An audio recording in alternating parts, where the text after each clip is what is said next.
What's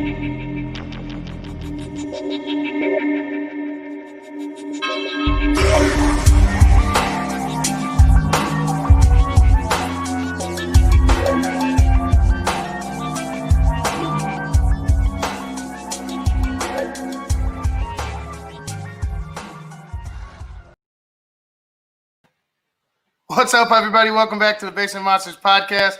I'm Ivan Vargas, and when I get this camera situation rolling, there we go. I had to sit on me. Welcome back to the Basement Monsters podcast again. Luke Nettels, Ivan Vargas. Dude, the Bucs look like they're making a comeback. 31-28, Chargers over the Bucs right now, but Tom Brady has Tampa moving in the red zone. About, 11-15 sure left. That's Brady? Is that Brady? Let me squint. That looks like Jameis to me. Jameis, you think he's going to throw a pick? No, he already did. He already did throw a pick six. Oh, here we go. Touchdown Bucs. So right there, touchdown Bucs. They just took the lead. And that's O.J. Howard. You know what I was talking about at the beginning of the game. Scotty Miller needs to be involved. O.J. Howard. Absolutely. First half, nowhere to be seen. He did throw it at Miller a couple times. Just overshot him a couple. But as we've got here in the last couple minutes of this game, Scotty Miller's caught some big catches, and now O.J. Howard's getting involved. So props to Bruce for seeing that and figuring it out, because you're going to need all you can get, because this Herbert kid looks like he's not playing around.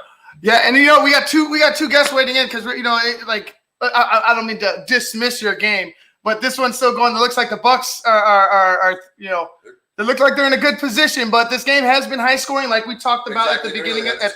As we talked about at the beginning, the history of the Chargers and the Buccaneers has been high scoring. But we're gonna go ahead and bring in two guests, like we said. As always, we got our boy Brandon Suarez, but we got another special guest from the Humidor Sports Podcast, Smoke Fella himself, Lucky Lefty. Lucky, what's up, brother? What's going on, my brother? What's going on with you, Ivan? How's it going? We're chilling, man. You ready for this Bears game? Man, you know I'm ready. Got the hat on. Got the fisherman hat on today. I always change them up with the hat game. You always got a hat. Got to have a hat on. Always got to have a hat on, man. So let's go ahead and bring him in. Also, Brandon Suarez. Brandon, what's up, dude? What's going on? How are you, brother? Pretty good. So, Lucky, man, like we were talking about this earlier, and I was talking about it on the Barely pregame show just a couple minutes ago. I think this is going to be Nick Foles' game, because we saw in the second half of that Bears-Falcons game, we saw the team just change right before our eyes in a sense. Like everything changed. The team looked more confident. The defense looked loose, a little more loose. The offense was moving the ball downfield. What do you think is going to be the key? Because I think it's going to be Nick Foles today. It's definitely going to be Nick Foles, but the other side is going to be on defense. They got to get pressure on Rivers. You got to get to Rivers early. He's turnover prone. Matter of fact, I got him throwing 2 picks today. I got Rivers throwing 2 picks today. The good thing with Nick Foles, man, the thing that makes me confident about him is now you have to defend the Bears a little different. You can't just, put 8 in the box or play up close. If you dare Foles to go deep, he can hurt you. He can definitely hurt you going deep. So that changed the whole dynamic of the offense. But hopefully Nagy don't get too pass happy. Still stick with the run like you've been doing. But play action should be wide open today. Foles should better make enough plays for the Bears to get it done. But yeah, it's on Foles. I'm with you. Oh yeah, definitely. And we talked about it, time and time again. It's just like you want a guy that sees the field. You want a guy that isn't afraid to hang in there. And that touchdown pass, to throw it to the L pass to Anthony Miller. Yep. He got destroyed. Like, he got destroyed and threw a dime. You couldn't throw it. He threw it at the bottom of the L. He threw it exactly to where he told Anthony Miller to be, and you can't ask for more. Brandon, I want to ask you the same question.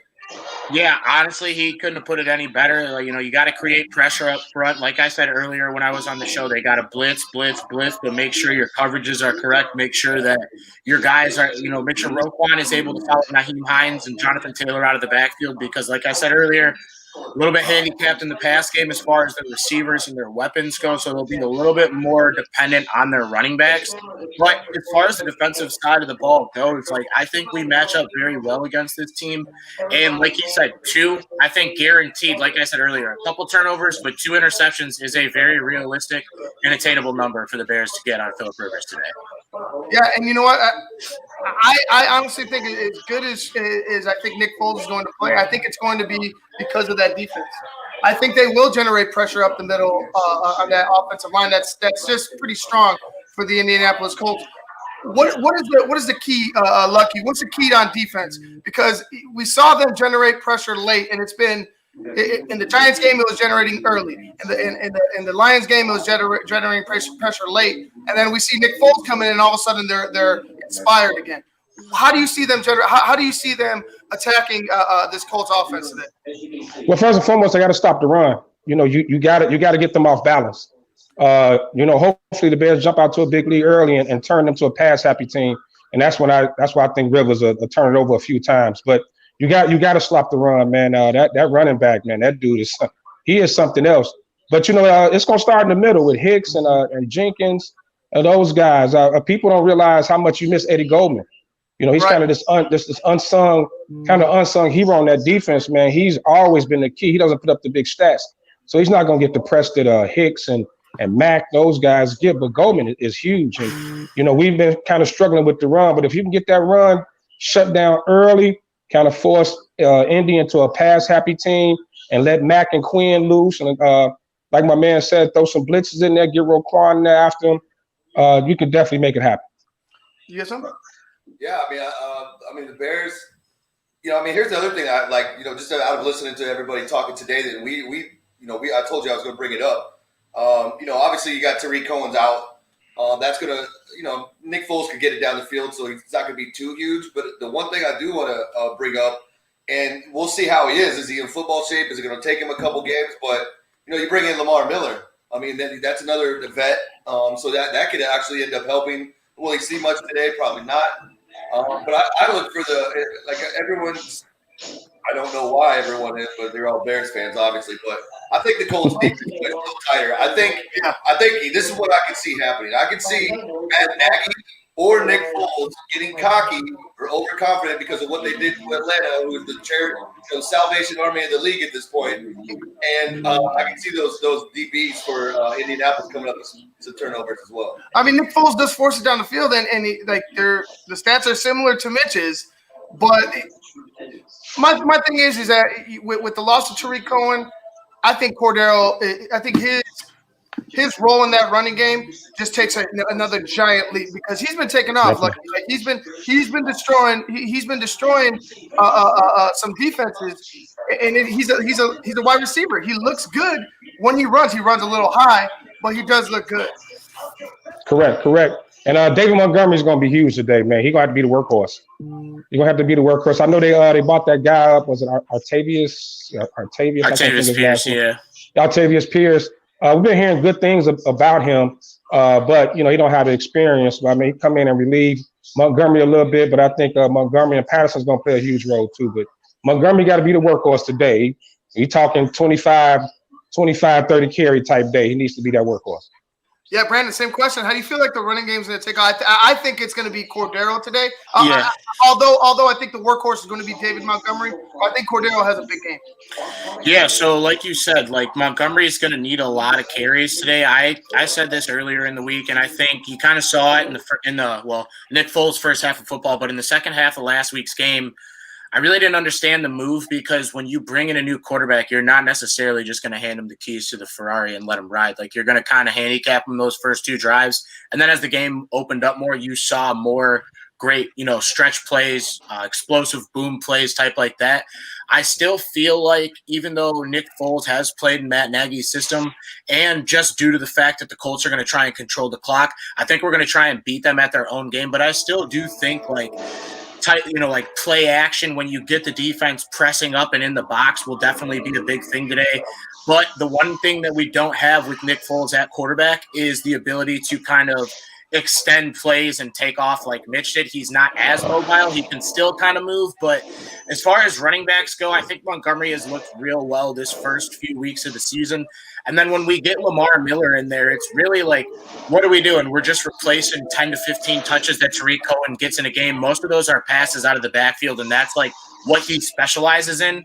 So I think while I would like to see Artavius Pierce get an opportunity to prove what he has, the way this season is going and the way I think this afternoon is going to be going, it's only beneficial to get Lamar Miller into the offense. And I know he kind of has injury history, but again, we're not going to be asking him to take the Montgomery workload. He's going to be getting a complimentary role and something that he full on understands and knows that he can excel at. No, and I don't disagree with you. And I've seen David Montgomery go from last year, couldn't find a hole, a water bug just scatting all over the place, to okay, I see the hole, now I'm going to cut, and then refuse to go down. David Montgomery refuses to go down. I forget what his yards after contact are, but it's something great. It's something good, and he runs with this tenacity, and I really enjoy it.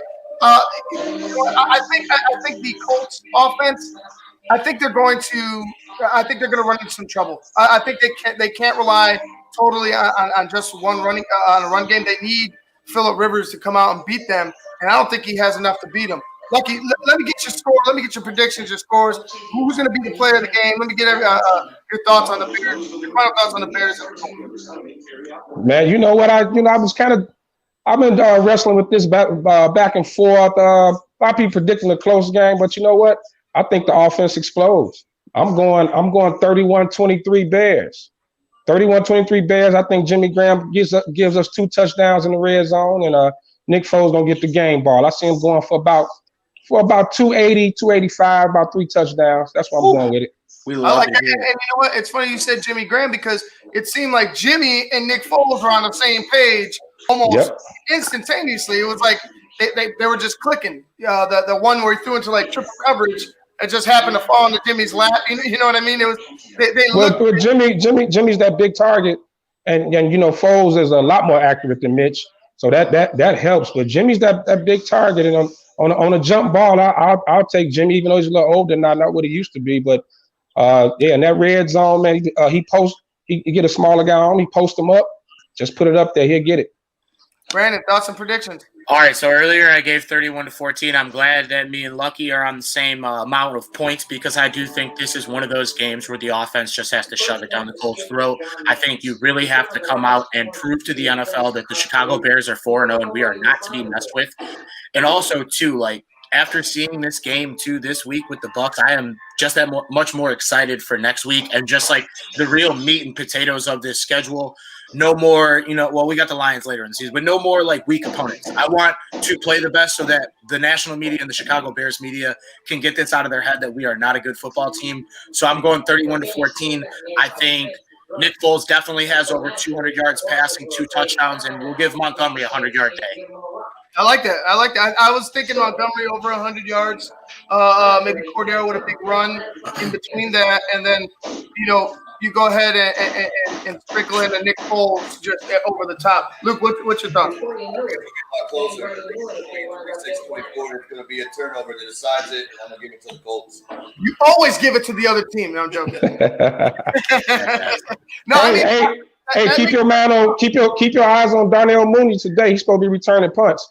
Keep your man on Mooney, man. That little dude is lightning quick, and I can. He may not be a touchdown, but I can see him with a big run to put us in scoring position. And look, I don't know if you were watching the show the past couple of weeks, but I especially have been on Darnell Mooney's. I'm a fan. I'm like right here. If he makes what was it? He had a couple drops. He had a couple drops last week, but the difficulty of going up and catching those balls and bringing them down, like he was contorting his body in the air for some of those catches. Even though he didn't make the catch, he still had 2 hands on it, and it just so happened that the DB was there in good position. But I think I think you're right. Darnell Mooney, he could be the player of the game for today. Definitely.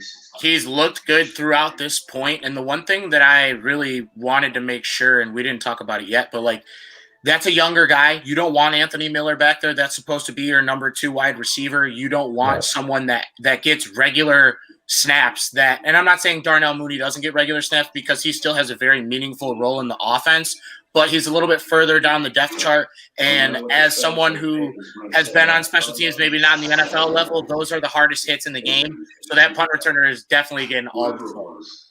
Oh, I'm sure. And before we close out, I don't know if you guys are paying attention to this, but quietly, Dallas has crawled back into it. It is now 41-30. Dallas has the ball. Dallas I has just the ball. pulled the scores up on my phone. Oh my god! Oh my goodness. Ball with 5 minutes left. Dak's moving it, and they're in pretty much no huddle at 5 minutes. Well, back to the Bears. Like, I hope we're all right. I hope it is a blowout. Like I said, it's going to be 32-17. But like Luke said, it could easily be a one-score game decided by a turnover. Now, I just want to see who we get at quarterback. Is it the Nick Foles that we think we're going to get? The Nick Foles that threw 5 touchdown passes last week, or is it going to be the guy that we saw in Jacksonville?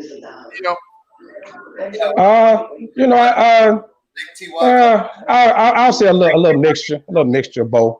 I think you give him a little mixture of both. He's gonna, Foles he's no Patrick Mahomes or anything like that. So you're gonna get, a couple of bad plays here and there. But I think overall but he'll make enough big plays to put the Bears ahead. I think he'll do well. What you? I think I'm just gonna say it right now. I think T.Y. Hilton beats your rookie. I think he does too. I was thinking that last night. It's like that matchup. If they get T.Y. on him, and T.Y. hasn't been having a good year. Rivers hasn't really been having a good year. But if they can get that matchup, because Jalen Johnson has been giving up 1 or 2 a game, and that's 1 or 2 too much. You know what I'm saying? I think it could hit him for a big game. I think, though, realistically, if you look, though, at, like, the analytical numbers, though, for Jalen Johnson, he's the top rookie corner, though. Like, as far as complete – I don't have the numbers in front of me, but, like, PFF rating, like, completion percentage, like, QBR, like, dude is just absolutely locking. But, yeah, I mean, you're going to get those rookie mistakes once or twice a game, and you know that coaches that are smart enough and have half a brain are going to take those shots. So you got to be ready for it. Stay ready so you don't got to get ready. Yep, no doubt. All right, guys, we're going to go ahead and get out of here. Like I said, Lucky, you're more than welcome to come back at halftime. Brandon, you know you're always welcome. I'll hit you guys up. Just let me know. Let's just hope the hat's on right side up and not upside down at halftime. Yeah, right. Correct. Hopefully. But, yeah, I'll hit you guys up. We're going to go ahead and get out of here. For Lucky Lefty, Brandon Suarez, I'm Ivan Vargas. This is Luke Nettles. This has been the Basement Monster Podcast. We'll get to you guys at halftime. We'll see you then. Peace. Hey, peace.